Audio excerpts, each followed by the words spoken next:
시청자 여러분, 안녕하세요. 오늘 카카오 이야기 좀 해볼까 하는데요. 와, 2025년 2분기 실적이 나왔는데 이게 역대 최대 분기 매출이랑 영업이익이래요. 네, 안녕하세요.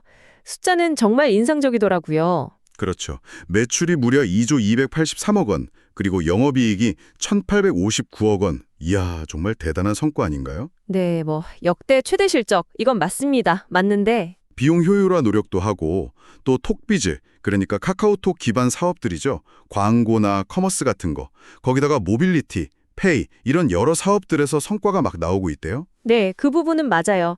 비용 절감 효과가 이익 증가에 크게 기여한 건 사실입니다. 특히 재밌는 게 그 선물하기 있잖아요.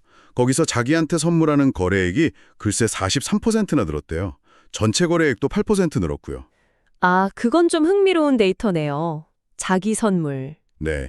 그리고 하반기에는 또 카카오톡 개편하고 AI 서비스까지 나온다니까 와, 이거 더 큰 성장을 기대해봐도 좋지 않을까요?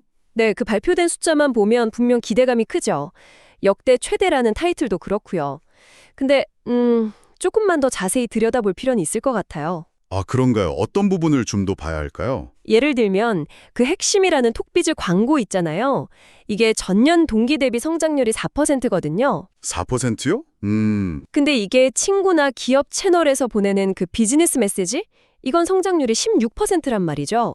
그거에 비하면 광고 쪽은 좀 아쉬운 숫자 아닌가 싶어요. 아, 메시지 쪽은 높은데 광고는 상대적으로 낮군요. 네. 심지어 디스플레이 광고는 오히려 전년보다 5% 줄었어요. 물론 회사 측에서는 작년 실적이 워낙 좋아서 그렇다, 기저 효과다 이렇게 설명은 하지만요. 그렇군요. 기저효과 감안해야 하고. 그리고 포칼 다음 쪽 매출도 11% 줄었고 콘텐츠 부문 전체 매출 역시 한 7% 감소했습니다. 아, 콘텐츠 쪽도요? 네, 그러니까 비용 절감에서 이익 늘린 건 맞는데 이게 정말 사업 자체가 막 탄탄해져서 지속 가능한 건지 아니면 그냥 허리띠 졸라매서 나온 단기적인 효과인지는 글쎄요, 좀 더 지켜봐야 하지 않나. 특히 그 웹툰, 웹소설 같은 스토리 사업 성장세가 좀 꺾인 거? 이건 좀 우려되는 지점이에요. 그렇군요. 확실히 그런 면도 있네요. 하지만 그래도 카카오톡의 대대적인 변화, 이건 정말 기대되지 않나요? 아, 9월부터 바뀐다는 그거요? 네, 9월부터 순차적으로 공개된다는데 첫 번째 그 친구 탭 있잖아요. 그게 그냥 목록만 쫙 있는 게 아니라 친구들 일상 콘텐츠 보여주는 공간으로 바뀐대요. 친구 탭이 소셜 미디어처럼요? 네, 약간 그런 느낌이죠. 그리고 세 번째 탭에는 쇼폼 비디오 서비스가 새로 들어온다고 하고요. 짧은 영상 보는 거예요. 아, 쇼폼까지. 네, 그래서 관계 중심으로 콘텐츠를 더 많이 보고 소통하게 만들어서 앱에 머무는 시간을 한 20% 이상 늘리는 게 목표래요. 그렇게 되면 자연스럽게 4분기 톡비즈 광고 매출도 10% 이상 성장시킬 수 있다. 이런 계산인 거죠. 목표는 그렇군요. 체류 시간 늘리고 광고 매출 늘리고. 이건 그냥 기름 몇 개 추가하는 수준이 아니라 카카오톡이라는 플랫폼 자체를 아예 진화시키려는 그런 구조적인 변화라고 봐야 하지 않을까요? 변화의 방향성 자체는 알겠습니다. 카카오톡을 더 다양한 활동이 일어나는 플랫폼으로 만들겠다, 이런 거겠죠? 근데 이게 또 이용자 입장에서 보면 좀 생각해 볼 문제들이 있어요. 어떤 점들이 있을까요? 예를 들어서 그 친구 탭이나 새로 생기는 쇼폼 탭에 지금보다 막 피드형 광고나 동영상 광고가 확 늘어난다고 생각해 보세요. 아, 광고가 더 많아진다. 네. 그러면 피로감을 느끼는 분들이 분명히 많아질 수 있거든요. 카카오톡이 원래 메시지 주고받는 앱인데 이게 너무 소셜미디어처럼 혹은 동영상 플랫폼처럼 변하는 걸 모든 이용자가 다 반길까? 이건 좀 의문이에요. 하긴 원래 쓰던 방식이랑 달라지면 불편해하는 분들도 계시겠죠. 그리고 체류 시간이 늘어난다고 해서 그게 꼭 광고 매출 증가로 바로 이어질 거라고 장담하기도 어렵고요. 오히려 늘어난 광고 때문에 사용자 경험을 해쳐서 이용자들이 떠나면 어떡해요? 그것도 일리 있는 걱정이네요. 또 광고주들 예산은 한정되어 있는데 그걸 따내려고 유튜브나 인스타그램 같은 글로벌 플랫폼들이랑 경쟁해야 하잖아요. 그 경쟁도 만만치 않을 거고요. 그렇다면 AI 전략은 좀 다른가요? 이것도 상당히 공을 들이는 것 같던데. 카나나라는 AI 브랜드를 새로 만들었잖아요. 네, 카나나 AI 대중화가 목표라고 하죠. 네, 카카오톡 안에서 누구나 쉽고 자연스럽게 AI를 쓰게 만들겠다. 이런 포부인데 오픈 AI랑 협력해서 챗GPT 기반 서비스도 곧 나온다고 하고. 네, 그 협력 소식은 있었죠. 그리고 국내 최초로 온디바이스 AI, 이것도 선보인대요. 그러니까 인터넷 연결 없이 스마트폰 자체에서 돌아가는 AI요. 빠르고 개인정보 보호에도 좋다던데. 온디바이스 AI.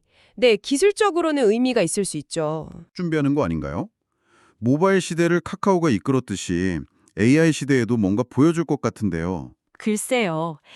AI 대중화라는 목표 자체는 좋은데 이게 또 넘어야 할 산이 꽤 많아 보입니다. 어떤 점들이 어려울까요? 일단 오픈 AI랑 협력한다는 거요.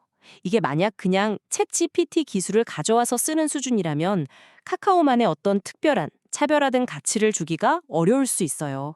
시장의 힘이 강력한 AI 모델들이 많으니까요. 아, 그냥 가져다 쓰는 거면 차별화가 안 된다. 그렇죠.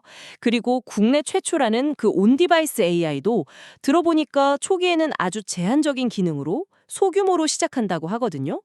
그럼 이게 실제 성능이 얼마나 나오고 얼마나 유용할지는 좀 시간을 두고 검증을 해봐야겠죠. 아, 처음부터 완벽하진 않겠군요. 네.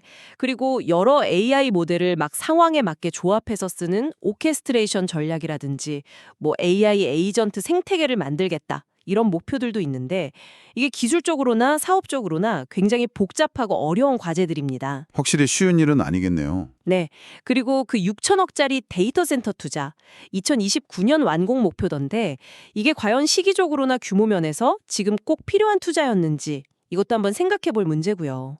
결국은 글로벌 빅테크 기업들과 AI 경쟁을 해야 하는데 카카오가 자체 기술력하고 그 카톡 플랫폼만으로 과연 우위를 점할 수 있을까? 이건 좀 냉정하게 봐야 할 것 같아요.